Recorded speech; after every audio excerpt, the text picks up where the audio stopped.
different types of trim that we have in our homes. Hi everyone, it's Carol from Discover Interior Design, and I'm so glad you're here.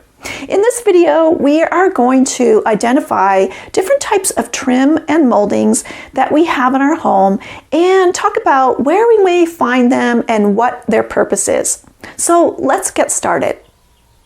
Many times we use the words trim, molding, and casing, but are they interchangeable or do they mean different things? In general, we could probably use all of them, but there are a couple of differences between those different terms. The first word is trim, and I think just using trim is a good overall word to describe any type of trim or molding that we have in a room. Whereas casings are more specific to the trim that is around a door or a window.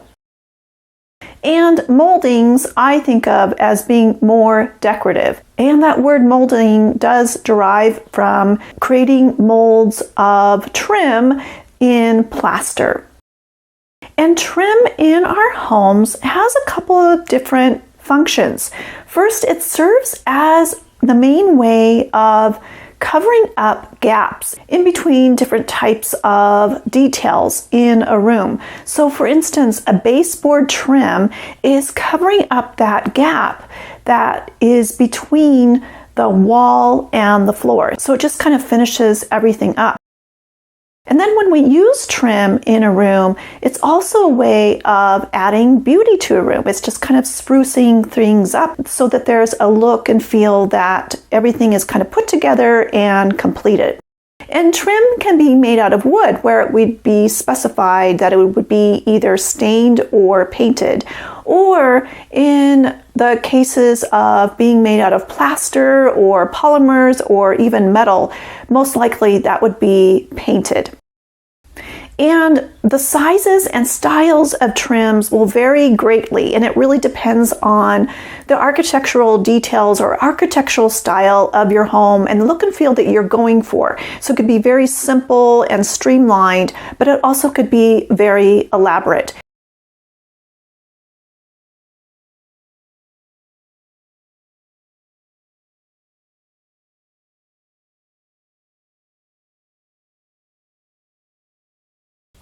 So I like to think about trim in our homes in kind of three different groupings. The first group has to do with trim that may be more typical and common in most homes. You may not have all of this type of trim in your house, but it's most likely that you're going to have some of this type of trim that we're going to talk about. So one of the first type of trim that is very common and typical in most homes is window and door casings.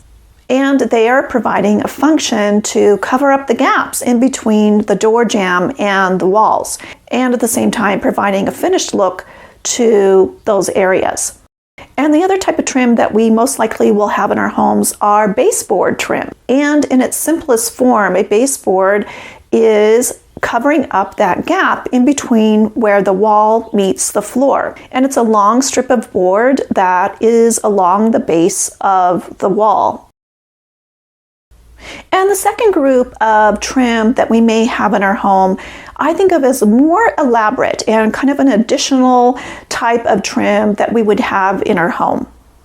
And a lot of these trims in this group, we may see more in a very traditional style home, whether that's a newer construction where we want to kind of mimic that look, or in an original home where trim was used as part of the decor and part of that architectural style. One of the first type that we can think of would be a crown molding. So a molding that we would have in between our ceiling and our walls, and providing just a nice transition in between the walls and the ceiling, and just kind of adding a decorative band, a decorative touch in between your walls and ceiling. And another type of trim that we can think of as even more elaborate would be if we were going to add paneling on our walls, paneling with trim. And as part of that paneling design, we would probably have a crown molding at the very top where the paneling meets the ceiling, and we would also probably have a baseboard at the bottom, so to create this overall design to that entire wall.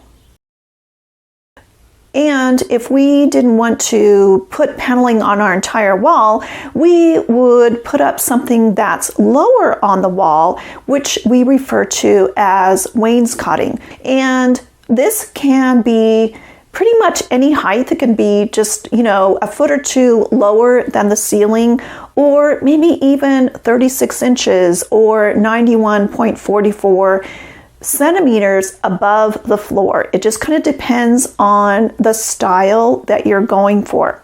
And as part of that paneling design, the top of where that wainscoting ends, we could find what's called a chair rail trim. And that's really kind of finishing out that paneling area. So there's a nice transition between that paneled area and the wall. And at the same time, chair rails were used to protect the wall from any scuffs caused by a chair pushing up against the wall. Or we may even find a plate rail, a narrow shelf where originally plates were placed. And then another type of trim that we may use as an extra piece of trim in our room is what's referred to as a picture rail trim. This could be right below the crown molding, or maybe on a wainscoting type of paneling system where you would have a picture rail to top off that panel design. And a picture rail molding is set up so that you can place hooks over that trim to hang pictures. And this was probably originally built in as a way to not damage walls. So it was a practical way of hanging artwork down from wires so that the walls wouldn't be damaged.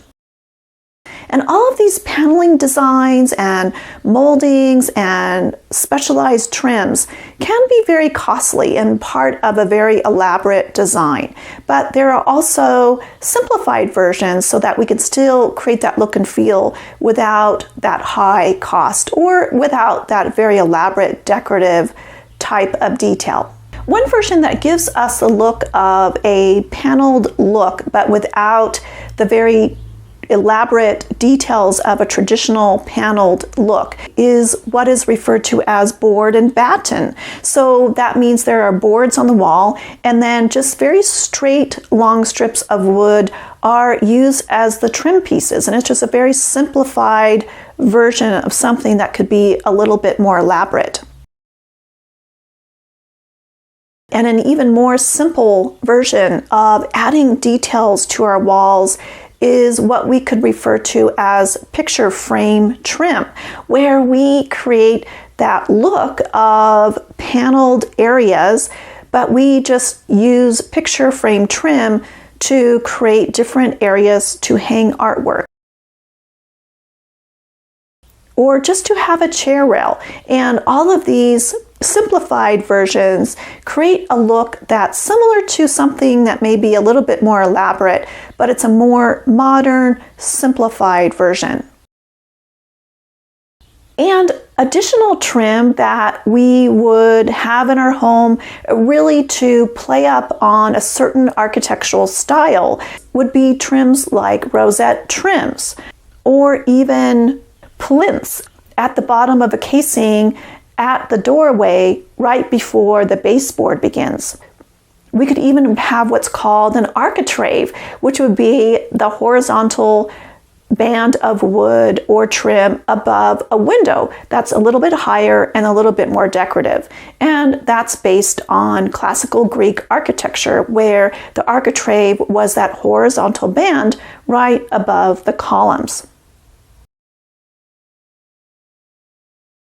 So I'd love for you to take a moment in your busy day and identify different types of trim that you have in your home. And please share what you find out in the comments. And if you have any other ideas or thoughts about trim and moldings and casings in our home, please share your design ideas in the comments as well. Thanks so much for watching, and I look forward to seeing you next time. Take care.